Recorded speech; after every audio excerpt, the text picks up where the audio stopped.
کچھ غلطیاں اور بھی ہو جاتی ہیں جن کی وجہ سے قربانی، پہلی بات تو ہمیں قربانی کا ثواب نہیں مل پاتا ہے، دوسری چیز وہ جانور ہمارے لیے حرام ہو جاتا ہے،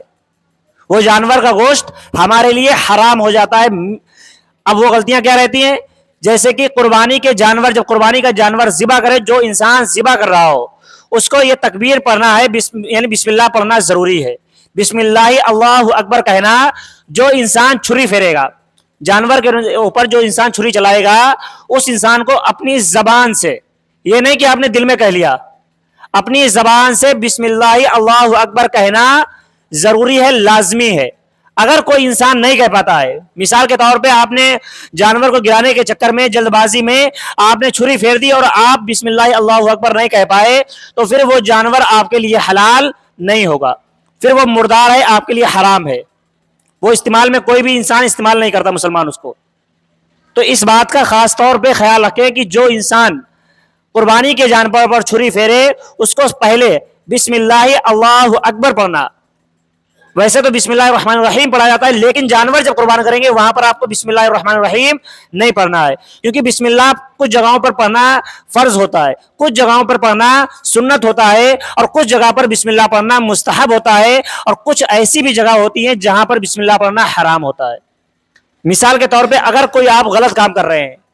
کوئی غلط کام کر رہے ہیں، ایسی جگہ پر بسم اللہ اگر آپ پڑھتے ہیں تو وہ حرام ہے، وہاں پر آپ بسم اللہ نہیں پڑھیں گے۔ اور وہیں پر بسم اللہ کے معنی آتے ہیں کہ اللہ کے نام سے شروع جو بڑا مہربان نہایت رحم والا ہے۔ اب ظاہر سی بات ہے، ہم جانور کو ذبح کر رہے ہیں تو اس صورت میں اس کے سامنے پوری بسم اللہ نہیں پڑھی جائے گی، وہاں پر کیا پڑھیں گے؟ بسم اللہ، یعنی اللہ کے نام سے شروع جو بہت بڑا ہے، اللہ بہت بڑا ہے، صرف اتنا پڑھنا ہے۔ لیکن اگر کوئی انسان، اور ایک بات اور خاص طور پہ یاد رکھیں کہ یہ چیز پڑھتے وقت آپ کے منہ جھوٹا نہ ہو،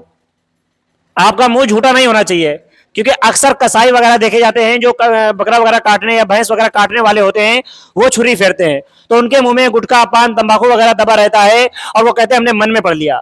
یا پڑھتے بھی پڑھا کہ نہیں پڑھا کوئی بھروسہ نہیں۔ یاد رکھیں کہ ایسی صورت میں ذرا سی لاپرواہی میں آپ کی قربانی ضائع گئی، دوسری چیز آپ جو اس کا گوشت استعمال کر رہے ہیں وہ چیز آپ کے لیے حرام ہو گئی، وہ حرام کا گوشت آپ نے کھایا۔ اسی طرح سے جتنے لوگوں کو آپ نے وہ گوشت کھلایا سب کے پیٹ میں حرام کا لقمہ گیا، تو سب کے جتنے لوگوں پاس وہ گوشت پہنچا اس کی ذمہ دار کون ہوا؟ آپ ہو گئے۔ تو یہ چیز لاپرواہی نہیں کرنی ہے، اس چیز کا خاص طور پہ خیال رکھنا ہے۔ اور دوسری چیز ہمیں یہ بھی یاد رہنی چاہیے کہ قربانی جب ہم کریں تو ہماری نیت واضح طور پہ یہ رہنی چاہیے کہ یہ اللہ کا حکم ہے، حضرت ابراہیم علیہ السلام کی سنت ہے، اللہ کا حکم ہے، اللہ کا حکم ہے، اس لیے ہم اس کو ادا کر رہے ہیں۔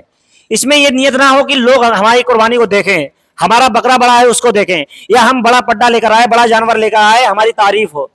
اگر آپ کے دل میں 1% بھی، 1% کی تو بات چھوڑ دیجئے، ذرہ برابر بھی اگر آپ کے دل میں یہ بات آتی ہے کہ لوگ آپ کے بکرے کو دیکھ کر آپ کی تعریف کریں گے کہ آپ کا بکرا بہت بڑا تھا، آپ کا جانور بہت اچھا لے کر آئے تھے، تو پھر یہاں پر آپ کی ریاکاری کا وہ ہے، یہ چیز ریاکاری میں آ جاتی ہے، اور اللہ تعالیٰ کو یہ چیز پسند نہیں ہے۔ اب آتے ہیں قربانی کا اصل مسئلہ۔ قربانی صرف یہ نہیں کہ آپ جانور ذبح کر دیں، قربانی یہی نہیں ہے،